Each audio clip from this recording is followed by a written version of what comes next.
Hi everyone, I'm John Combs, the design director for Uber Entertainment. I'm Nate Simpson. I'm the art director for Human Resources. We're building this game where you're playing as the apocalypses, and instead of mining minerals or money or gems or whatever, you're mining humans.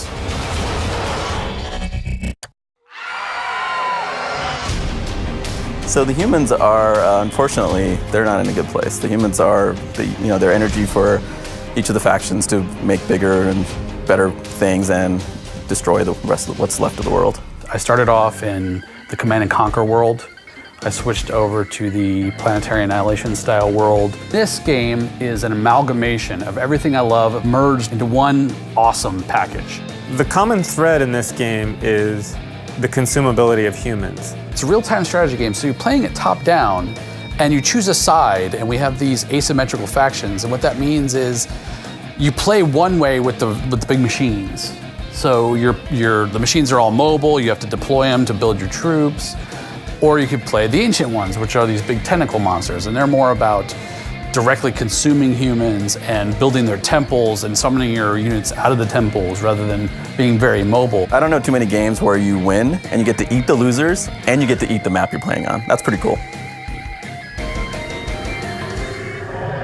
The cream of the crop, the thing that's on top of it all, is this amazing art style. He told me the concept for it, and combining that art style with what he had in mind for what the action would be for the game is just like, oh, that's gonna be crazy. And we're looking at having a very stylistic way that we're rendering the edges to make it look like it's a cartoon type rendering, anime style, is definitely non-trivial. It's going to be very, very challenging, but we can do it. Every single building is like a little Christmas gift. In destroying it, you always get something. We have a fully destructible terrain, we have fully destructible buildings. Actual destruction and chunks falling off and people flying out and screaming.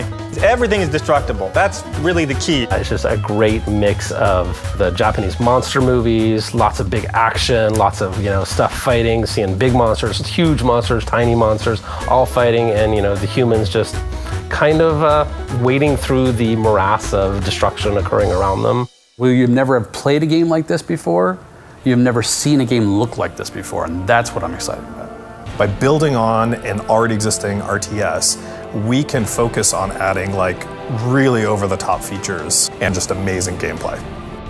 This is a big opportunity for us to say, yes, this is the staking ground, this is how we fund real-time strategy games now. We crowdfund it, we work with our fans, we work with the people pledging and supporting us. And this is a way for them to directly say, we want it made, we are going to support it being made, and be directly involved in not just funding it, but also staying involved after the fact and saying, how's the stage of alpha, how's the game playing, are you liking it, getting that early feedback and giving them a chance to help directly mold the direction of the game. Instead of having marketing people perhaps control the direction of the project, we're actually having the fans help guide where the project goes.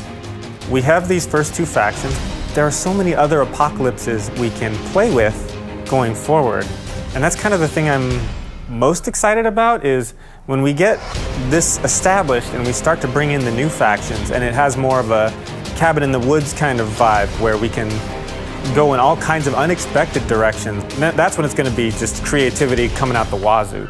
Uber Entertainment has proven that we can do that. We had a huge Kickstarter with our last one, and we have delivered on it. And we're ready to do it again, because we believe this is the best process to build the games we want to. So we can do it. We have the right team, we have the know-how, we have the technology. Now all we have to do is make the game.